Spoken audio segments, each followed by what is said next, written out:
time to speak with them. You say Dan? Daniel? No, Danny, I'll kill you. Dan is great. Always Dan. Yes. Okay, first question. Anthea Bailey from Northumberland. Hello, Anthea. She asks, underwear. Yes. Are you a boxers, briefs, or a commando sort of guy? I'm not commando because most of my trousers, they're jeans, and that could be really, really bad with a zip. So I'm briefs, but sort of quite, not tight briefs, but sort of just a bit loose, but so you've got the comfort, but the look is better. Bit of comfort. Yeah, absolutely. Good look.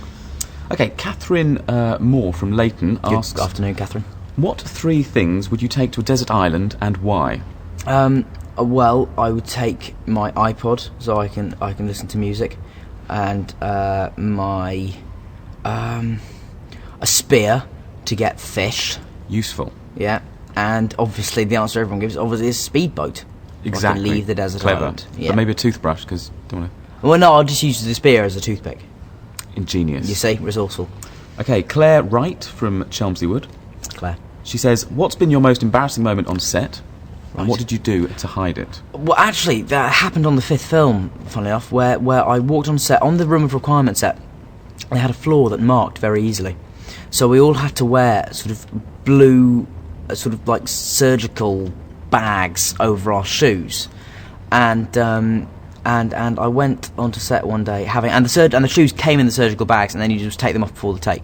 So I didn't look at the shoes I was putting on, I just put them on and then walked on set, and then it was pointed to me, and I was giving this sort of trying to give this really stirring speech, and then someone pointed out to me that I actually had the wrong shoes on the wrong feet, which was really embarrassing because they pointed out in front of everyone.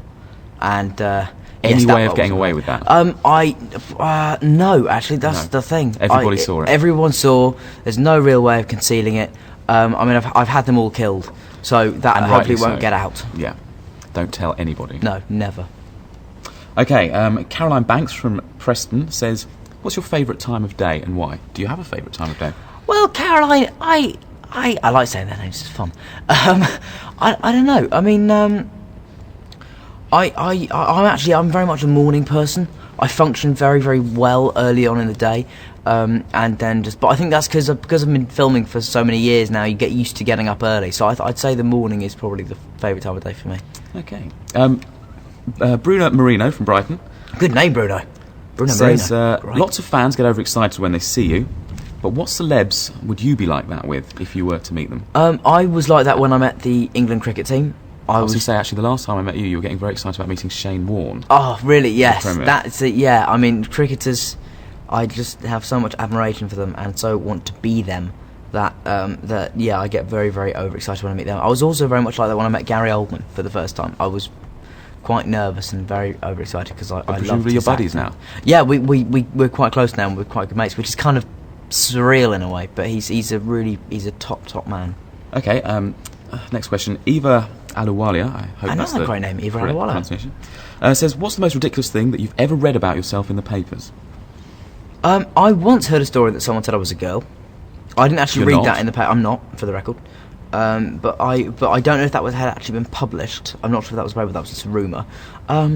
Also, there was one thing, at one time, The Sun published a really, really nice article about me being into punk and all that kind of, and it was really flattering. Now, in response to that, the Evening Standard, who had obviously not had quite the same idea of getting a really great article together, published that I had grown 8 inches in 2 months. Which is unlikely. Which is unlikely and totally untrue. If that happened now, that would be fantastic, but it's not going to. You'd like to be a bit taller. I would love to be taller, to be honest, yeah. Yeah, me too. Yeah. Oh, this is a little bit of a morbid one. Fine, so my apologies for that. No. But it says, if you came to an untimely death, which TV detective would you want to solve your murder? That's a great question. And that's from Paul Worth from Alton in Hampshire. Paul Worth, that's a brilliant question. I think... But then again, I wouldn't be around to see it. I mean, I think... Probably Poirot. Because I think the accent's great, and I would like that moustache to be involved in the solving of my case somehow, and I think that was good. But then again, for a bit of flair, you'd want someone like Sherlock Holmes, but then for reliability, you might want to go with a Frost or a Morse. Indeed, the list is endless. Yeah, it really is, isn't it, actually? Okay, one last thing. Nick Fish from Warrington says, who would win in a fight, Gandalf from The Lord of the Rings or Harry Potter? Now, I think that's a sort of unfair question, because if I was going to pit Gandalf against someone, it would be Dumbledore, and I would pit myself against Harry against Frodo. And I think Harry versus Frodo, I'd have him. Definitely. But if you want a message to Elijah, I've met Elijah Wood actually. He was a lovely, lovely man, so I'm not going to try and start a fight with him. But you could definitely have him. I could have you, Elijah. But I think Gandalf, Harry, I would have to say I think Gandalf would probably edge it, but it would be close. It would be a tough call. Dumbledore would beat Gandalf, though. It could be the fight of the century. It could be. We should try and stage it, shouldn't we? Get McKellen and Gambon together and get them with boxing gloves on and get them to try and smash each other about a bit. That could be good fun. That would be hilarious. Heard it here first. Yeah. Dan, thanks so much for Not talking at to me all. today. I hope you enjoy the rest of the day. I'm sure I will. Brilliant. Thank you very much indeed.